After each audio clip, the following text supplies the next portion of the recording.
Ved vinterlegene i Sochi i Rusland er der nu uddelt medaljer i 75 ud af 98 konkurrencer. Og måske ikke så overraskende toppes medaljelisten af vinterstormagter som Norge, Tyskland, USA og Rusland. Men på femtepladsen med hele 22 medaljer har vi det flade, næsten snefri Holland.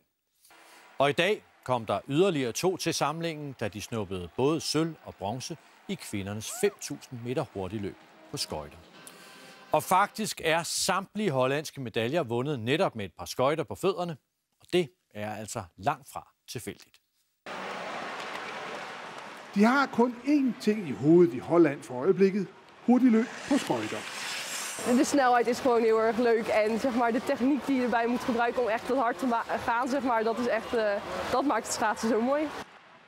Det er som om hele Holland er grebet af skøjtefeber, og alle taler om skøjteheltene i Sochi. Sven Kramer, Irene Wüst, Jan Blokhuizen, Jorrit Bergsma, Lotte van Beek, Jorien Termors. De hollandske børn elsker skøjteløb. Je kan heel hard schaatsen en er zijn 2 banen, dus ze zijn wel verschillend. En ja, ik hou gewoon heel erg van schaatsen. Vallen en opstaan, maar nu we na 3 uurtjes hier zijn, gaat het steeds beter en moet ik zeggen, hebben ze er ook steeds meer zin in. Dus voorlopig willen ze ook nog niet weg naar huis.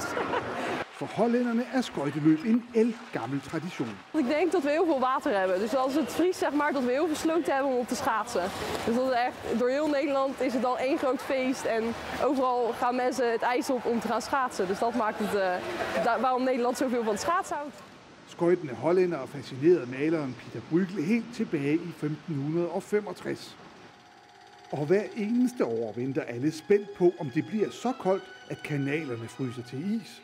For så kan hollænderne nemlig afholde det såkaldte Elfstedentocht, verdens ældste og længste skøjteløb på 200 kilometer. Her i Rotterdam er skøjteløb for længst blevet en folkesport. We have been open for 2 months now, 2.5 months, and I think in 2 weeks when we close, 140,000 people have come and visit this place. Nee, ze staan eigenlijk in rijen voor je klaar. Er zijn genoeg mensen die echt schaatsles willen. Ja. Med 22 OL-medaljer har hollænderne totalt domineret årets OL i skøjteløb. Og hollænderne behøver næppe at frygte, at der kommer dansk konkurrence, som kan true den hollandske dominans på isen.